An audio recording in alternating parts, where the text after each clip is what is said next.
I hope I won't read anything about you in the police pages, my little friend. James says, almost in a whisper. He takes a look at his shoes, now shining, returning to the phone. Yeah, I'm making my moves. And then, suddenly, he says. Wait a moment, Roger. He puts the phone against his lapel, noting that, across the street, Abeleen Grant and a young man are passing by. What a heartbreaker. James comments to himself, while following them with his eyes. Turning back to the phone, he says.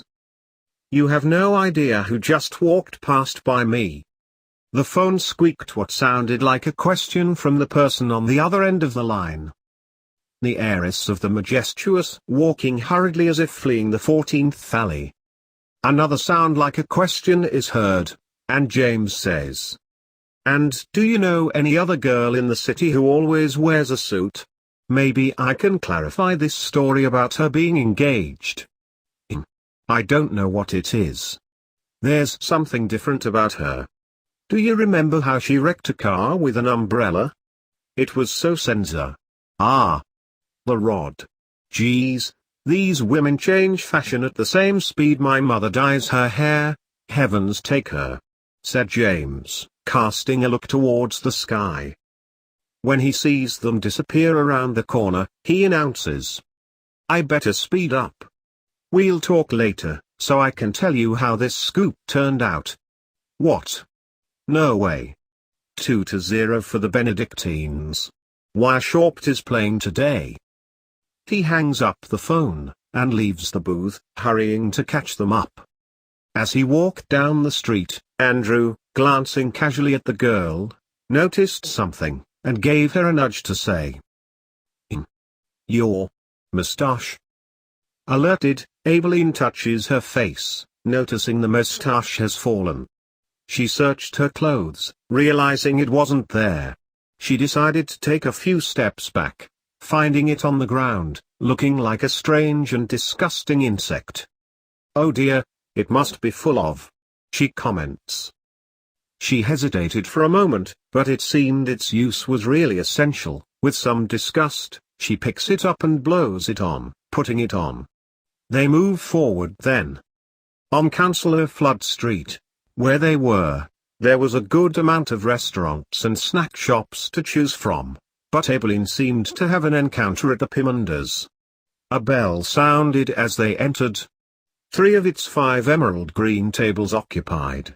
A same elaborate depiction of flames in a cup was seen on the ceiling and in a smaller version on the floor.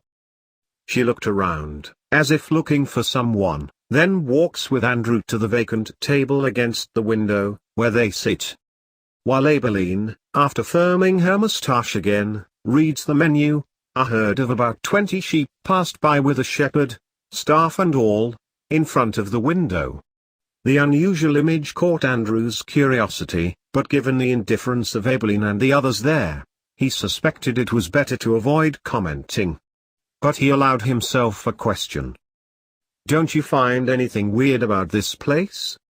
Well, if I wasn't living it myself, I would say this is one of those extravagant stories from Can You Believe That?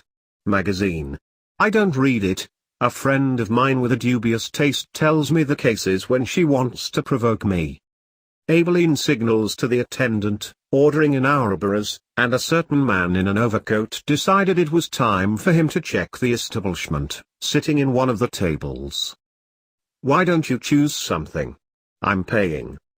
Andrew takes the menu, reading some of the options, all for less than 4 narcos.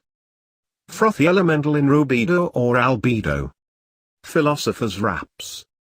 Spiraled monads in divine proportion. Sulfured flamelines. Ouroboros in oppositorum.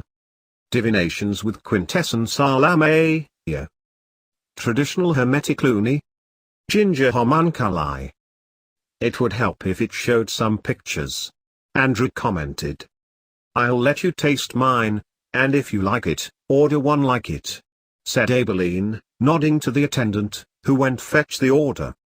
It's difficult to get the divinations right. They always mishandle these quintessences, but the Ouroboros never fails," she said.